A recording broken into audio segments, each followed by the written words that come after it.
Good morning, ladies and gentlemen, distinguished guests.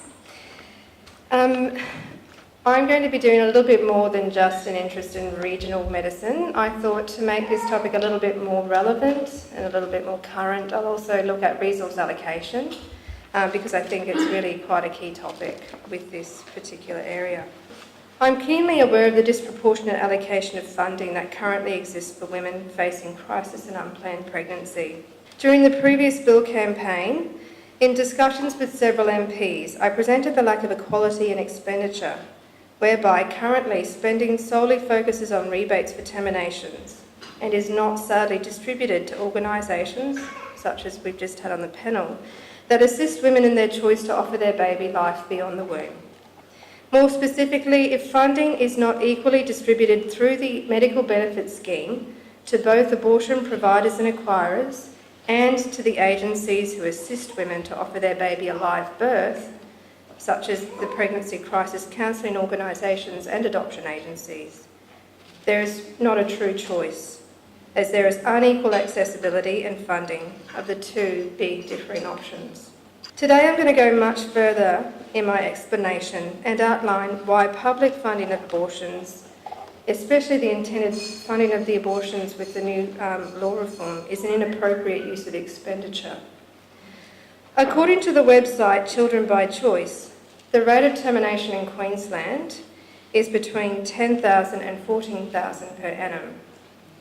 The MBS rebate for termination-related item numbers, and I'll go through them, 35643, 16525 and 16531, is 75 to 85% of the fee that is covered.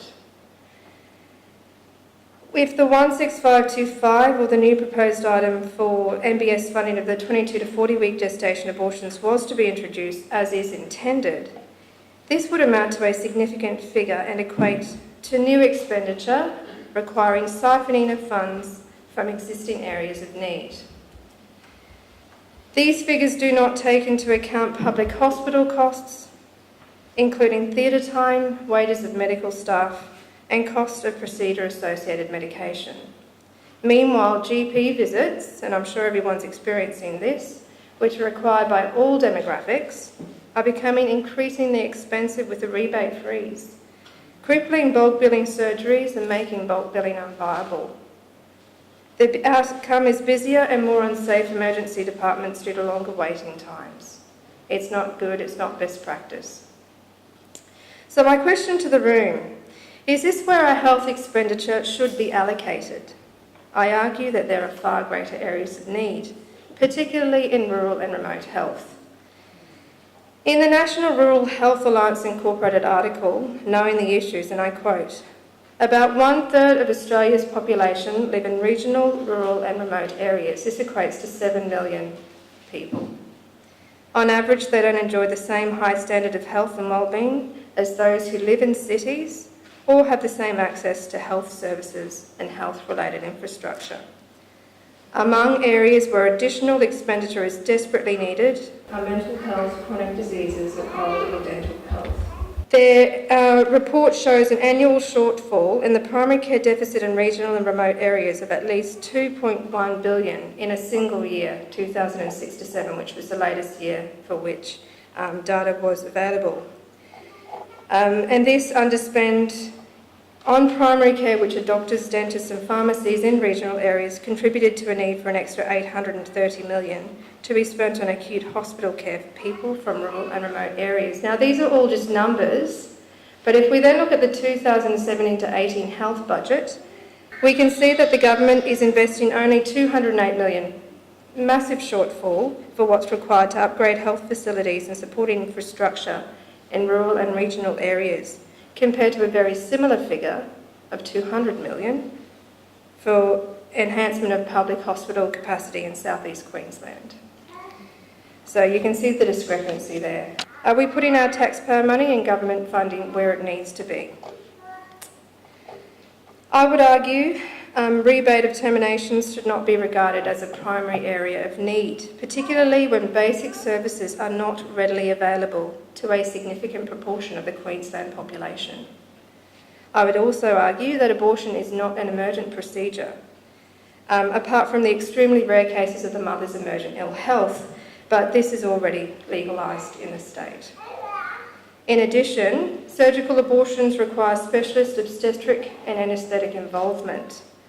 Were specialist services to be provided in rural areas at government expense, it is paramount that they address a true area of need, as outlined by the National Rural Health Alliance Incorporated, with good statistics in areas of mental health, chronic disease and oral or dental health. I was talking to some colleagues regarding this address and my topic of resource allocation and rural health as an argument. There was a discussion regarding cost of termination versus the cost of raising a child till adulthood for both the parent and the government. Perhaps one can argue that terminating a life in utero may be a more cost-effective option than paying the price of feeding, housing and educating that life. But this fails to take into account the enormous potential, contribution and worth of that life. Sadly, and I'm going to bring this up, going historically, to the founder of the International Planned Parenthood Federation, Margaret Sanger, who established the organisation to put into fruition her unwavering conviction that by reducing the number of unwanted children, birth control would facilitate the advancement of economic and social resources. Escher Katz, and Oxford University Press.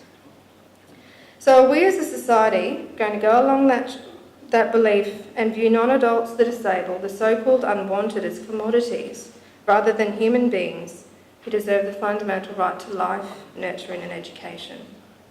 I'll quote from her. This is Margaret Sanger from the Highlights in the History of Birth Control, 1923. The two words of birth control sum up our whole philosophy. It means the release and cultivation of the better elements in our society and the gradual suppression, elimination and eventual extinction of defective stocks, those human weeds which threaten the blossoming of the finest flowers of American civilizations. She was a eugenicist. I encourage you to read her writings. I find them genuinely disturbing. And her philosophy has been buried under euphemisms of woman's choice and economic viability. Modern day IPPF has gone one step further than this, and through the courageous work of Daniel de Leyden, has been found to be harvesting organs from the corpses of late-term aborted babies for sale and profit. In my opinion, we are witnessing the total commodification of human life. And I chatted to Lee Tourist just before the opening of ceremonies, and I was actually heartened to hear that she doesn't share this approach and actually is a champion for the rights of fertility for all demographics. So thank you, Lee. There are also other financial factors to be considered. Women's choice groups fail to disclose the statistics concerning post-abortion mental health issues and suicide rates for women. Suicide rates studied in Finland between 1987 to 2012 revealed that women with a recent induced abortion had a threefold risk of suicide compared to non-pregnant women. The British Journal of Psychiatry found an 81% increased risk of mental trauma after abortion. In addition to the social and economic costs and emotional costs, the financial costs are profound when looking at psychological and psychiatric treatment, hospitalisation, medication, loss of income, loss of employment, etc. And I just wanted to add another paragraph here that I originally had removed from my presentation, but I think it's important. Do we ask the pregnant woman, how can I help you to keep this baby? Or do we tell her that it is impossible and irresponsible for her to do so? Is she too afraid to lose her relationship or her job? Is she worried about what her partner, parent or boss may think? If the answer is yes to any of these questions, then the solution is not in offering more abortion, but rather in evolving into a society who protects and supports women in pregnancy and in her decision to spend 9 months of her life to give a new life, a whole life worth of living. In conclusion, current abortion laws in Queensland, far from being oppressive, I believe are actually protective of women and their unborn children. When viewing the topic as a cost-effectiveness exercise, additional spending on terminations is a profoundly inappropriate use of public funding. In essence, therefore, the abortion rate of a country or state is not a measure of its compassion and wisdom, its justice and welfare, but rather a statistic that reveals a dire lack of true love, respect, and protection of its most vulnerable.